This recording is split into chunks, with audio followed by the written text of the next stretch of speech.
আসসালামু আলাইকুম।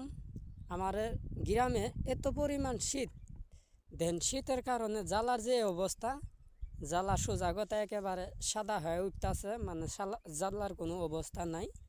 বা অন্য অন্য এলাকা নাগানি শুরু করে দিছে, বা অন্য অন্য এলাকাতে জ্বালা অনেক বড়, কিন্তু কাঙ্গরেনে জ্বালা ছোটো হওয়ার কারণ হইল কি, পানিটা দেরিতে শুকাইছে।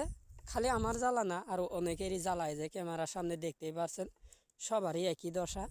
জ্বালা হব কালা, আর সে জায়গার জ্বালা হয়ে উঠছে বগের ফোরের মতো একেবারে সাদা হয়ে উঠছে।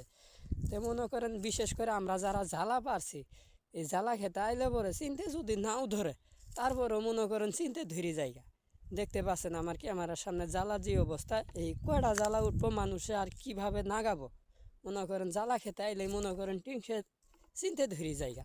এটা আমার জ্বালা না, আরও অনেকের জ্বালাই এই অবস্থা। বিশেষ করে আঙ্গ আশেপাশে যেতগুলা জ্বালা বেরছে সবারই একই অবস্থা। কারণ পানি শুকানির কারণে নেমলে পারা হয়েছে, কোলার মুখ বন্ধ আসিল, মাটি কেটে উঁচে করে দিছে, পানি বাড়াইতে পারে নাই। বিশেষ করে দেন গোচ্ছায় নোংওয়ার্ডের শেষ মাথা। এই যে দেন জ্বালার পরিস্থিতি কী অবস্থা, আমার ক্যামেরার সামনে দেখতেছেন অনেক জ্বালারই এই একই অবস্থা। তো বিশেষ করে অন্য অন্য জায়গায় কিন্তু নাগানি শুরু করে দিছে না, আর আঙ্গরিত অবস্থা কাহিল। এই চটটা হলো আমার চট। এই চটের মধ্যে 4 কেজি ধানের জ্বালা পারা হয়েছে, 1.5 বিঘা মাটির মতো লাগামো। বিশেষ করে জ্বালার যে অবস্থা, এলে বড়ই মনে করেন একেবারে মাথায় দুনিয়ে টেনশন ধীরে জায়গা জ্বালা দেহার অবস্থায়।